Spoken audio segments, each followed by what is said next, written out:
Jangan lupa subscribe di YouTube channel Metro TV News dan juga nyalakan notifikasinya. Dan pemirsa, untuk membahasnya kita sudah terhubung dengan Dirjen Pembinaan Hubungan Industrial dan Jaminan Sosial Kementerian Tenaga Kerja, Indah Anggoro Putri. Selamat pagi Bu Indah. Selamat pagi Mbak, apa kabar? Alhamdulillah baik, semoga Bu Indah juga sehat selalu ya. Bu Indah, sebetulnya apa yang menjadi pertimbangan sehingga UMP 2022 naik rata-rata hanya di 1,09%?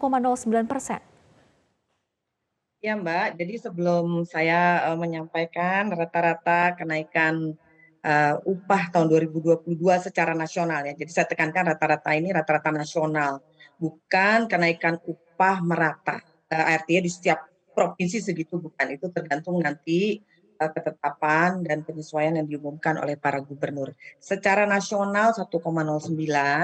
Sebelum saya masuk ke kenapa dan mengapa seperti itu, izinkan saya mengingatkan kembali nih bahwa sebenarnya yang dinamakan dengan upah minimum adalah sebagai baseline atau jaring pengaman upah terendah yang dibayarkan oleh pengusaha kepada para pekerja dengan atau untuk pekerja dengan masa kerja 12 bulan ke bawah atau 1 tahun. Jadi untuk pekerja yang masa kerjanya di atas 1 tahun tidak berlaku upah minimum. Nah, kenapa seperti itu 1,09?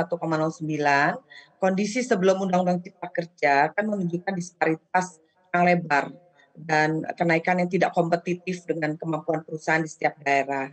Akibatnya seringkali pekerja dengan masa kerja di atas 1 tahun tetap dibayar menggunakan upah minimum gitu. Nah, oleh sebab itu Undang-Undang Cipta Kerja dan turunannya, salah satu turunannya yaitu PP 36 tahun 2021 mengatur formulasi perhitungan upah minimum yang baru dengan filosofi pengaturan upah minimum sebagaimana yang ada dalam PP 36 tersebut adalah untuk memacu laju pertumbuhan upah minimum di wilayah yang memang capaian upah minimumnya sudah relatif lebih rendah dibanding rata-rata konsumsi di wilayah tersebut, tapi di satu sisi menahan laju pertumbuhan upah minimum di wilayah yang capaian upah minimumnya sudah relatif tinggi dibanding rata-rata konsumsi di wilayah tersebut.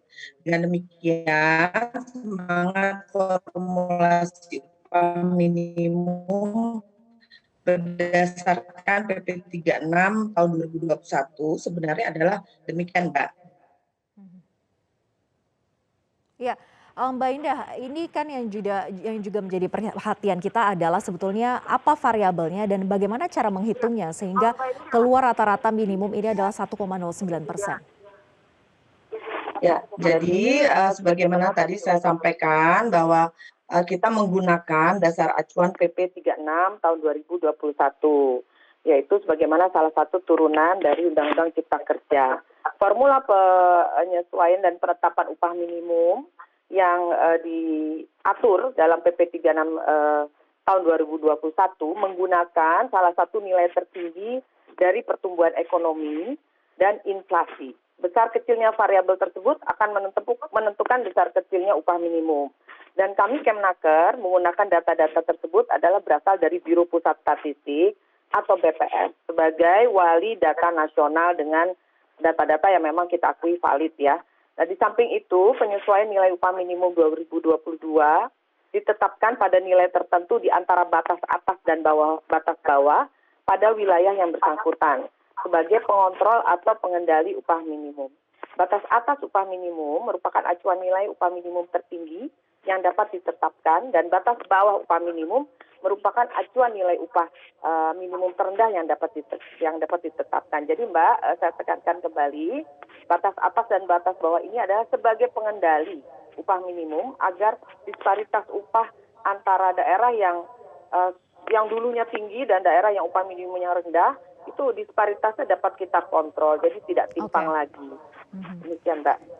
Ya, Bu Indah, kalau tadi dikatakan bahwa ini adalah menjaga disparitas begitu ya, bagaimana agar mereka yang bekerja di bawah 1 tahun agar gajinya tidak terlalu minim. Tapi kan juga faktanya di lapangan adalah mereka yang bekerja sudah di atas lebih dari 1 tahun tidak mengalami kenaikan gaji atau stagnasi di situ saja. Bahkan yang saat ini diamankan hanya mereka yang di bawah 1 tahun. Nah, bagaimana justru terjadi disparitas ketika mereka yang baru di bawah 1 tahun malah bisa saja melebihi dari mereka yang sudah di atas 1 tahun? Yang pertama, kalau misalnya ada pekerja di atas sudah bekerja di atas 1 tahun, ternyata upah atau gajinya di bawah upah minimum, segera laporkan. Ya, laporkan kepada kami, Kementerian Ketenagakerjaan, atau melalui dinas-dinas tenaga kerja yang ada di kabupaten kota. Kami juga memiliki pengawas-pengawas tenaga kerja yang ada di seluruh Indonesia. Kemudian yang kedua, kami juga intensif berkoordinasi dengan Apindo dan Kadin untuk memastikan hal ini tidak terjadi. Nah, yang itu upaya ya, yang sama-sama harus kita lakukan. Tidak bisa hanya Kemnaker, tapi seluruh lapisan masyarakat juga kiranya aktif melaporkan ini. Dan juga kan ada serikat-serikat pekerja, serikat buruh di setiap perusahaan dapat melaporkan jika memang masih saja terjadi pekerja yang sudah bekerja di atas 1 tahun, tapi ternyata malah mendapatkan gaji seperti upah minimum atau bahkan upah di bawah upah minimum. Ingat, Undang-Undang Cipta Kerja ini sangat tegas, ada sanksi pidana bagi para pengusaha yang menerapkan atau membayar gaji upah bagi para pekerja di bawah ketentuan upah minimum, apalagi bagi pekerja yang sudah bekerja di atas 1 tahun. Untuk itulah maka Mbak, selain kita yang sekarang kan euforianya upah minimum ya, sebenarnya kan hanya untuk pekerja 12 bulan ke bawah. Nah, sementara yang untuk di atas 1 tahun, yang untuk menghindari hal yang tadi Mbak Vera sampaikan, kami akan terus mendorong penerapan struktur skala upah. Nah, ini adalah sebagai instrumen yang memang insya Allah akan mendorong peningkatan kenaikan upah gaji pekerja atau buruh atau karyawan sesuai dengan masa kerja, sesuai dengan kompetensi masing-masing atau performance, dan juga dikaitkan dengan kemampuan perusahaan. Demikian, Mbak. Oke, poinnya adalah jangan ragu untuk melaporkan gitu ya, dan tentunya Kemenaker juga pastinya berperan aktif dong ya untuk bisa melakukan pengecekan bagi perusahaan-perusahaan nakal yang masih memberlakukan tarif yang tidak sesuai. Nah, Bu Indah, sebetulnya apakah ini angka 1,09% adalah angka yang bisa dikatakan sebagai rumusan win-win solution antara pengusaha di kondisi pandemi yang banyak mengalami kebangkrutan, banyak yang terpaksa harus mem-PHK sebagian besar karyawannya atau justru menangguhkan gaji dari karyawannya? Sebenarnya kurang pas juga kalau dibilang kata-kata win-win solution. Ketika pertama kami merumuskan hal ini, tidak hanya semata-mata Kementerian Ketenagakerjaan, tapi kita memiliki Dewan Pengupahan Nasional atau Depenas. Dan Dewan Pengupahan Nasional ini anggotanya terdiri dari perwakilan serikat pekerja atau serikat buruh, perwakilan dari pengusaha, yaitu utamanya dari Kadin dan Apindo, kemudian ada perwakilan dari expert atau tenaga ahli, dan juga tentu dari pemerintah. Jadi pembahasannya sudah sejak PP 36 ini terbit oleh Depenas. Depenas kemudian merekomendasikan kepada pemerintah. Jadi yang digunakan adalah benar-benar real, sesuai dengan formulasi yang ada dalam PP 36 2021, kemudian dengan menggunakan data-data BPS. Jadi bukannya masalah kompromi atau tidak, ya memang ini adalah real sesuai fakta. Sebagaimana yang tadi saya bilang, filosofi dari PP 36 adalah untuk menekan atau mengurangi disparitas kesenjangan antar wilayah. Tapi ini bukan masalah kompromi, Mbak. Ini sesuai data, Mbak. Dan sesuai formula yang ada dalam PP 36 2021 serta Undang-Undang Cipta Kerja. Demikian, Mbak. Oke, sudah ada pembahasan dan diskusi sebelumnya dengan mereka yang terlibat di dalamnya begitu ya, sehingga bagaimana mendengarkan suara dari pihak pengusahanya sendiri maupun juga dari pihak buruh.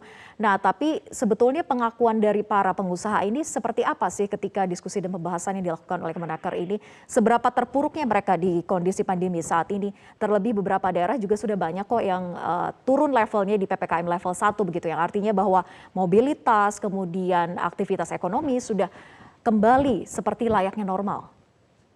Ya, tadi izin saya menambahkan, Dewan Pengupahan Nasional itu bukan hanya ada di pusat di Jakarta ya, tapi juga ada di setiap provinsi. Ada Dewan Pengupahan Daerah yang mana terdiri dari para perwakilan serikat pekerja pengusaha yang ada di daerah-daerah tersebut, dan serta pemerintahan daerah.